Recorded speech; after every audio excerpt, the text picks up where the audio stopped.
Welcome viewers. அது சரியா 2026 இந்த ரீசெண்டாக இந்த சம்மரில் நடந்த சுரேஷுங்கிற ஒரு நபர் அவருக்கும் அவர் ஃபேமிலியில் உள்ளவங்களுக்கும் வெக்கேஷனுக்காக ஊட்டிக்கு போன அவருக்கு ஊட்டியிலிருந்து மசனக்குடி போகிற சாலையில் ஒரு நைட்டில் நடந்த அந்த அதிபயங்கரமான அமானுஷ்யமான சம்பவம் தன்னுடைய குழந்தைகள் அனிமல்ஸை பார்க்கணும் அப்படின்னு சொன்ன காரணத்துக்காக நைட் நேரத்தில் போன அனிமல்ஸ் எல்லாமே ரோட்டோரத்துலேயும் ரோட்டுக்கு குறுக்காகவும் போயிட்டு இருக்கும். வாங்கடா உங்களுக்கு நான் காமிக்கிறேன் அப்படின்னு சொல்லி தன்னுடைய குழந்தைகளுடைய ஆசைக்காக 6 மணிக்கு மேலே அந்த செக் போஸ்ட்டில் எந்த வண்டிக்கும் அவங்களோட கிடையாது. ஆனாலும் தன்னுடைய பழக்க வழக்கங்கள் தன்னுடைய இதை வச்சு அங்கே நாங்கள் போயிட்டு உடனே ரிட்டர்ன் ஆயிடுவோம் அப்படின்னு சொல்லி போலீஸ்காரங்கிட்டையும் ஒரு சில ஆஃபீஸர் வச்சு பேசிட்டு அந்த செக் போஸ்ட்டை கிராஸ் பண்ணுறாங்க. அப்படி போன அவங்க உண்மையிலேயே அனிமல்ஸ் தான் பார்த்தாங்களா இல்லை அந்த ரோட்டில் வேறு எதையும் பார்த்தாங்களா? ஒரே நைட்டில் ஒட்டுமொத்த குடும்பத்தையும் கதி கலங்க வச்ச அந்த அதிபயங்கர அமானுஷ்யமான ஸ்டோரியை தான் இன்றைக்கி நம்ம சேனலில் டீகோட் பண்ண போகிறோம். நீங்கள் பார்த்துட்டு இருக்கிறது பிரபா டிகோட்ஸ். நான் உங்கள் பிரபா. வாங்க இன்னைக்கு வீடியோக்குள்ளே போகலாம்.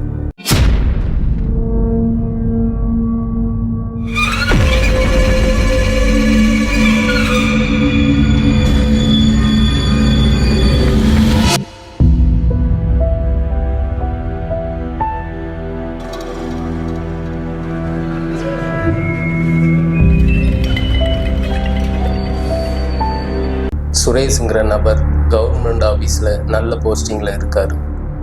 அவர் வருஷம் வெக்கேஷனுக்கு தன்னுடைய ஃபேமிலியை கூப்பிட்டுட்டு ஒவ்வொரு இடமா போகிறது வழக்கம். அதே மாதிரி இந்த டைம் நம்ம ஊட்டிக்கு போகலாம் அப்படின்னு சொல்லி மொத்த ஃபேமிலியையும் கூட்டிகிட்டு 4 நாள் ப்ரோக்ராமாக ஊட்டிக்கு வராரு. ஆல்ரெடி 2 நாள் ஊட்டி ஃபுல்லாக சுற்றி பார்த்துட்டு தன்னுடைய குழந்தைகள் அனிமல்ஸ் பார்க்கணும்பா, நம்ம இங்கேருந்து வந்துட்டு நம்ம எந்த அனிமல்ஸுமே நம்ம பார்க்கல, எங்களுக்கு அனிமல்ஸை காட்டுங்கப்பான்னு சொல்ல அப்பந்தான் தன்னுடைய ஃப்ரெண்டு சொன்னது ஞாபகம் வருது. மசனக்குடி ரோட்டில் போனால் நிறைய அனிமல்ஸ் பார்க்கலாம், அதுவும் குறிப்பாக நைட் நேரத்தில் போனால் அங்கே நிறைய அனிமல்ஸ் ரோட்டு ஓரத்துலேயும் ரோடை கிராஸ் பண்ணியும் போகும் அப்படின்னு சொன்னது ஞாபகம் வருது.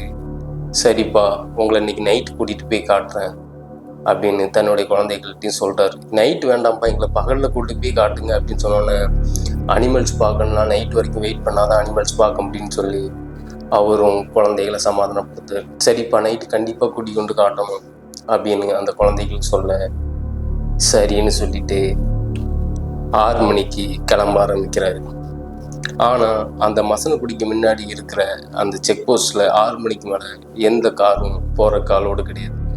உள்ளே போன காருக்கு மட்டும்தான் வெளியே வர முடியும் அப்படின்னு அவங்கள செக் போஸ்ட்லேயே தடுத்து வைக்க, அவர் கவர்மெண்ட் ஆஃபீஸில் நல்ல வேலையில் இருக்கிறதுனால தனக்கு தெரிஞ்ச பழக்க வழக்கங்கள் அது மூலமாக அவர், சார் நான் போயிட்டு குழந்தையில காட்டிட்டு உடனே வந்துடும் சார் அப்படின்னு சொல்லிட்டு கிளம்ப ஆரம்பிக்கிறார். அப்படி உள்ளே போன அவங்களுக்கு போக போக ரொம்ப ஃபாஸ்ட்டாக இருட்டின மாதிரி ஒரு ஃபீல் ஆகுது. எங்கப்பா இன்னும் அனிமல்ஸே காணும்னு சொல்லி பின்னாடி சைட்லேருந்து அவங்களுடைய குழந்தைகள் கேட்க, வருண்டா அப்படின்னு சொல்லி சமாதானப்படுத்திட்டே கூட்டிகிட்டு போகிறாரு. அப்போ ஒரு சில மான்களை காமிக்கிறாரு. அந்த ரோடு சைடில் இருக்கிற மேய்ஞ்சிட்டு இருக்கிற மான்களை காட்டுறாரு. மான் பார்த்தாச்சுப்பா, இன்னும் வேறு ஏதாவது எங்களுக்கு காட்டுங்க, யானை பார்க்கணும், கரடி பார்க்கணும் அப்படின்னு சொல்ல, வருண்டா அப்படின்னு சொல்லி கொஞ்சம் தூரமாக போயிட்டுருக்காரு. மணி 6 ஆகுது, 7 ஆகுது, 8 ஆகுது. 8 மணிக்கு இங்கே சரியாக பார்த்தீங்கன்னா இவங்க கார் முன்னாடி ஏதோ ஒரு உருவம் கிராஸ் ஆன மாதிரி இருக்கு. அப்போ இவருடைய ஒய்ஃப் கேட்குறாங்க, அங்கே ஆள் நடமாட்டமே இருக்காது, வெறும் அனிமல்ஸ் தான் இருக்குன்னு சொல்கிறீங்க, யாரோ கிராஸ் பண்ணி போகிற மாதிரி இருக்க அப்படின்னு சொன்ன உடனே அது ஏதாவது அனிமல்ஸாக இருக்கும் அப்படின்னு சொன்னோன்னே, ஓ அப்படியா அப்படின்னு சொல்லிட்டு அந்த இடத்த கிராஸ் பண்ணுறாங்க. ஆனால் சுரேஷுடைய மனசுக்கு, இவா என்ன ஏதோ வெள்ளை உருவம் கிராஸ் ஆன மாதிரி இருக்குங்க அப்படின்னு இவர் தன்னுடைய காரில் இருந்த சைடு மிரரை பார்க்குறாரு. அப்போ பின்னாடி ஒரு வெள்ளை உருவம் இவங்களுடைய கார் ஸ்பீடுக்கு ஏற்ற மாதிரி ஈக்குவலாக வந்துட்டுருக்கு. அதை பார்த்த உடனே இவர் பயத்தில் ஒரு நிமிஷம் பிரேக்கை ப்ரெஸ் பண்ணுறாரு. அப்போ கார் சைடில் வந்துட்டு இருந்த அந்த வெள்ளை உருவத்தை திடீர்னு காணும். இவருக்கு உடம்பெல்லாம் வேத்து ஊற்ற ஆரம்பிக்குது. இதில் நம்ம காரை யாரோ ஃபாலோ பண்ணிட்டு வர்ற மாதிரி இருக்கேன்னு அவருக்கு ஒரு விதமாக மனசில் தோண, சரி ஏதோ ஒரு இதில் அவர் மறுபடியும் காரை எடுத்துகிட்டு கிளம்ப ஆரம்பிக்கிறார். அப்படி போயிட்டு இருந்த அவர் முன்னாடி யானைகள் கிராஸ் ஆகுது. குழந்தைகளை கூப்பிட்டு, இங்கே பாரு, யானையை பாரு, தன்னுடைய குட்டியோட போகுது பாரு அப்படின்னு அவர் அதை காட்ட, குழந்தைகளுக்கு எல்லாத்துக்குமே நல்ல ஜாலியாக இருக்குது. அப்பா வேற இன்னும் நிறைய பார்க்கணும், கரடி பார்க்கணும் அப்படின்னு அந்த குழந்தைகள் சொல்ல, இவருக்கு தன்னுடைய கார் பின்னாடி வந்த அந்த வெள்ளை உருவம் மட்டும்தான் மைண்டில் இருக்கு. இவருக்கு அந்த ஜாலி மூடே போயிடுச்சு.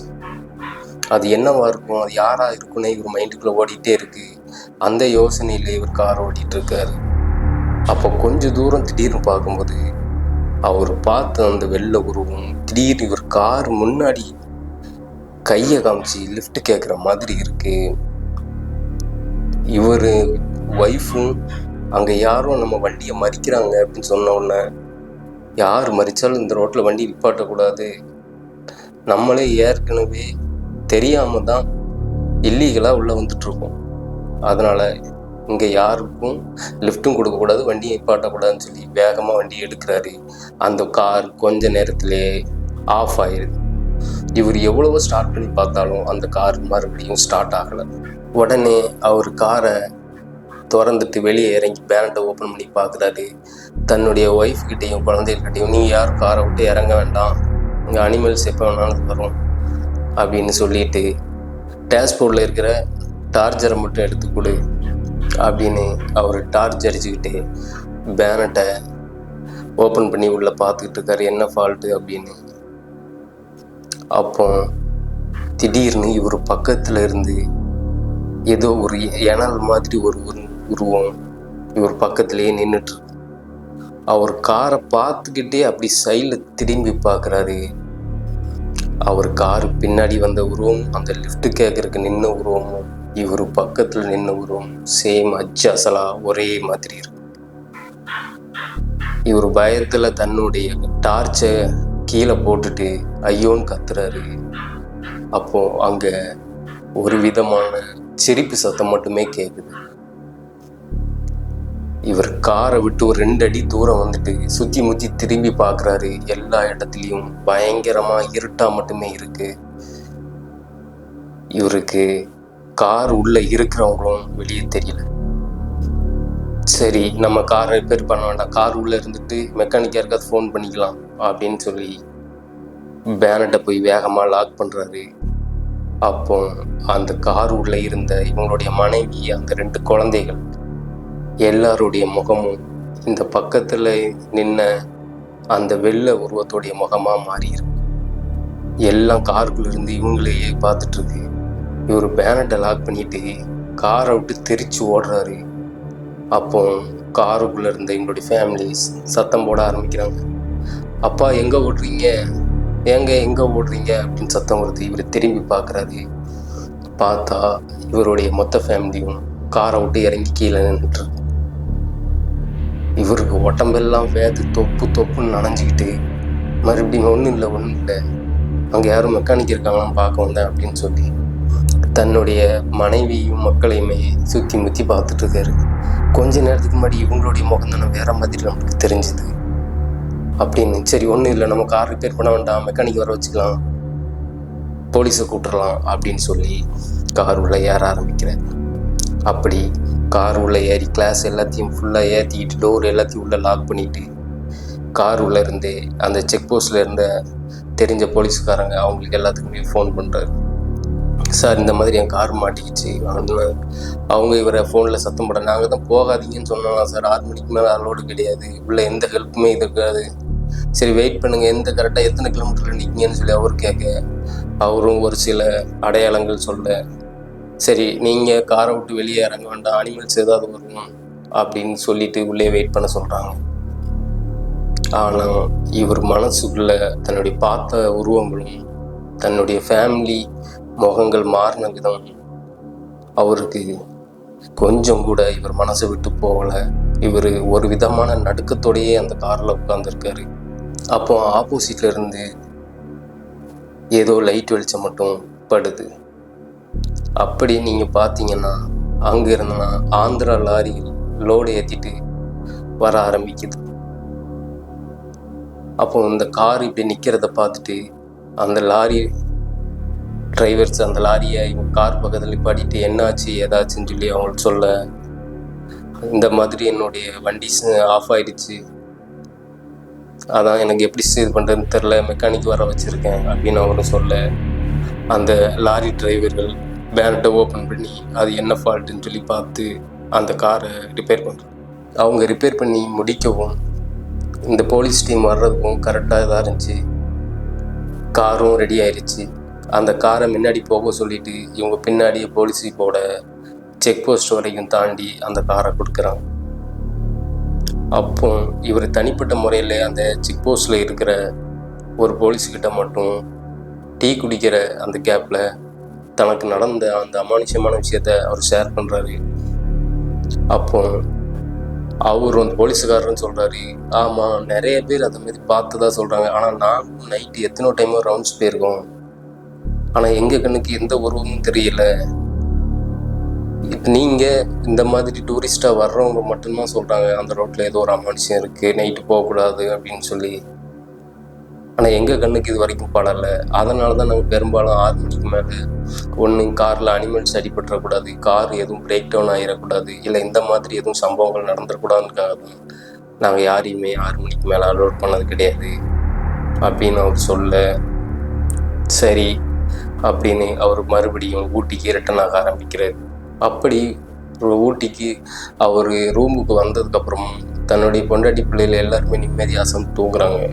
ஆனால் இவருக்கு அங்கே நடந்த அந்த அமானுஷ்யமான விஷயங்கள் அவர் மனசை விட்டு போகவே இல்லை.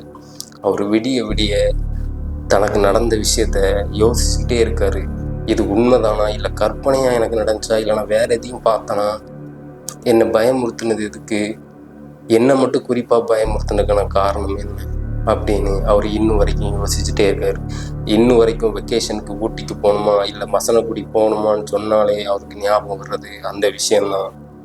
ஓகே ஃப்ரெண்ட்ஸ், இவருக்கு நடந்தது உண்மையிலே அமானுஷம்தானா, இல்லை இவர் வேற எதையாவது பார்த்துட்டு இப்படி பயந்துட்டு வந்தாரா? 6 மணிக்கு மேலே அலோடு இல்லாத ஒரு ஃபாரஸ்ட்டுக்கு தன்னுடைய பழக்க வழக்கத்தையும் தன்னுடைய வேலையையும் யூஸ் பண்ணி பர்மிஷன் வாங்கிட்டு இப்படி போனது சரியா தப்பா? நீங்கள் கமெண்டில் சொல்லுங்கள் ஃப்ரெண்ட்ஸ். ஓகே ஃப்ரெண்ட்ஸ், அடுத்தது இதே மாதிரி ஒரு அதிபயங்கரமான அமானுஷ்யமான ஸ்டோரியோட உங்களை சந்திக்கிறேன். அது வரைக்கும் நான் உங்கள் பிரபா. Bye friends.